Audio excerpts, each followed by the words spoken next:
for the Toronto Maple Leafs as they come away with the overtime victory at Scotiabank Arena against the Ottawa Senators. Now, this game was an incredible defensive hockey game from both teams. I thought it was a really entertaining game to watch if you're a hockey fan. I mean, there's a difference between being the casual fan that likes the craziness. But if you're a hardcore hockey fan, you like seeing good defense, you like seeing good plays, good saves, that kind of thing, this was your game to watch. A really good, tight game from both teams. And the Leafs prevail 2-1 in overtime. Let's start in the very first period. We always talk about looking at that first period and saying, okay, what are we going to see here early on? Are the Leafs going to score first? Are they going to have a lead after one period? Well, none of that happened today. No Leafs goal in the first period. There was no goals in the first period at all. And you're tied going into the first intermission. So now, who scores the first goal? Well, the Ottawa Senators did. Mark Borowiecki fires one on. And Martin Marincin! What are you doing, bud? I mean, I don't know who it was in front of the net. It could be Batherson. It could have been Tkachuk. I'm not sure exactly who it was in front of the net. But Marincin just stands in front of him and to the side. So basically, they're making a big wall in front of Hutchison. Marincin, do your job. Tie up the guy in front instead of just standing there like a flippin' statue, screening your goalie. He didn't see the puck, and Borowiecki looks like a flippin' sniper. Borowiecki looks like a flippin' sniper.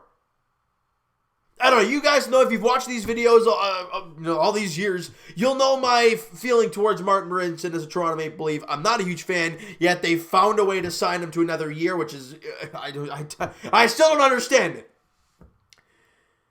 And the Leafs are down now 1-0, so they score the first goal. So the theory would say the Ottawa Senators would win this hockey game today. But as I've said before, it doesn't always go that way.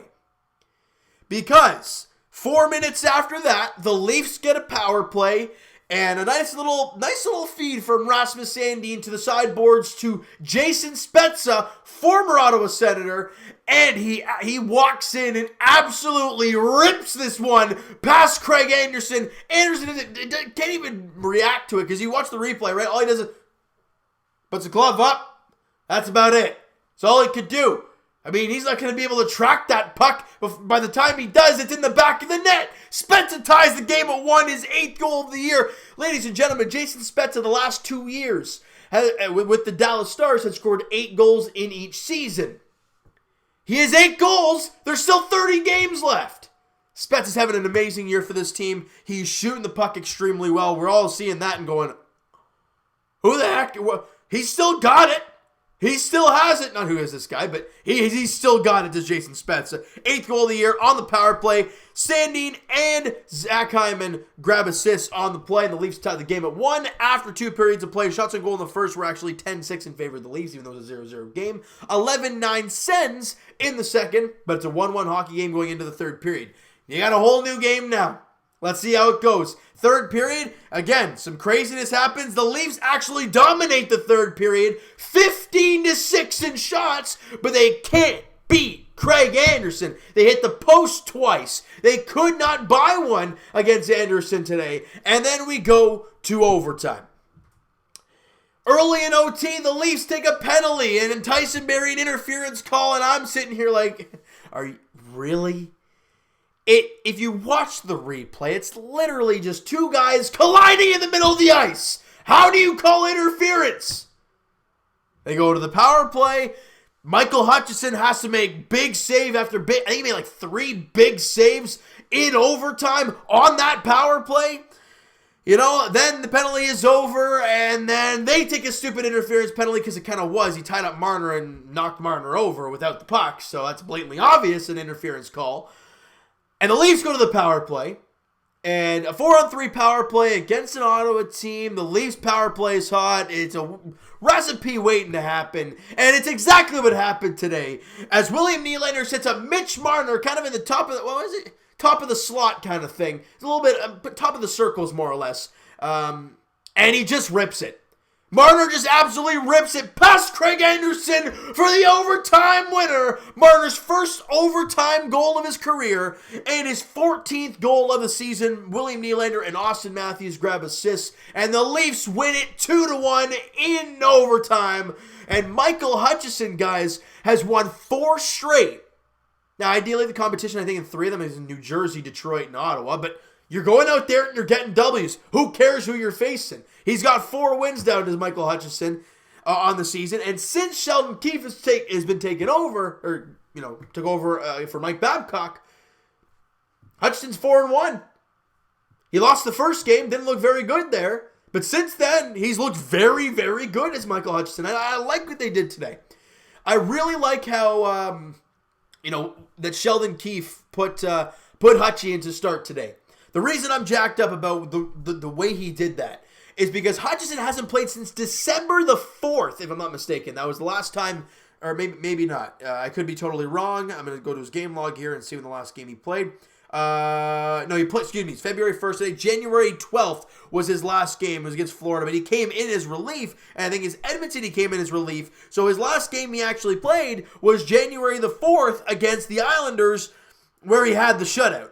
So he has looked extremely good as Michael Hutchison when he comes in to start his last 4 games. He looks calm, cool, collected, making some big saves, and getting W's. That's what matters. The Leafs have now won, like I said, 3 straight games. 28, 17, and 7 are the Leafs. And with the Florida Panther loss earlier today, the Leafs have now retaken their 3rd spot in the Atlantic Division. Ideally, we're only 2 points up and they have 2 games in hand. But you have those 2 points right now. So you enjoy that. You've won 3 straight. You're feeling good right now. That's exactly what you want to feel coming out of that break, is you want to get on a nice little roll, and the Leafs are right now. Look, and the points today, guys, Spezza had a goal. Marner had a goal, obviously. Nylander, Matthews, Hyman, and Sandin all had assists in this one.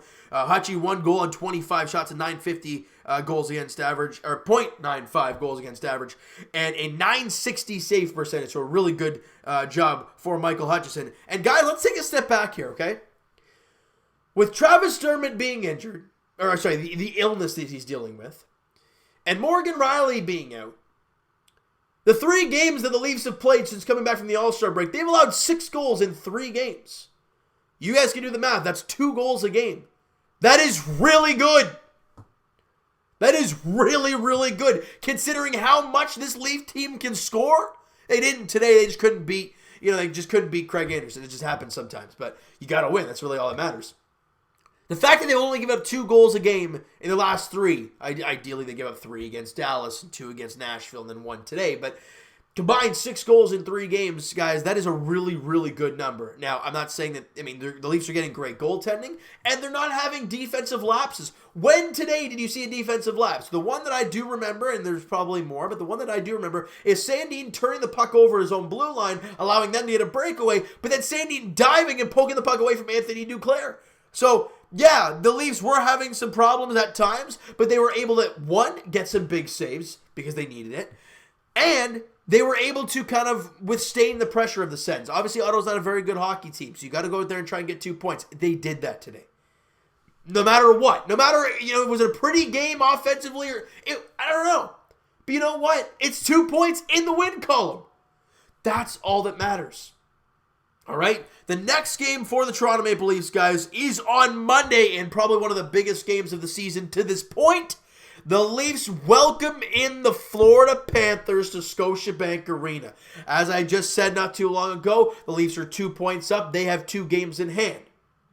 Now, I don't know if they play at all. Do they play tomorrow? No, they don't play tomorrow, and they're not playing tonight, are they? The Florida Panthers? They lost to Montreal today. So, you win that game against Florida at home in regulation.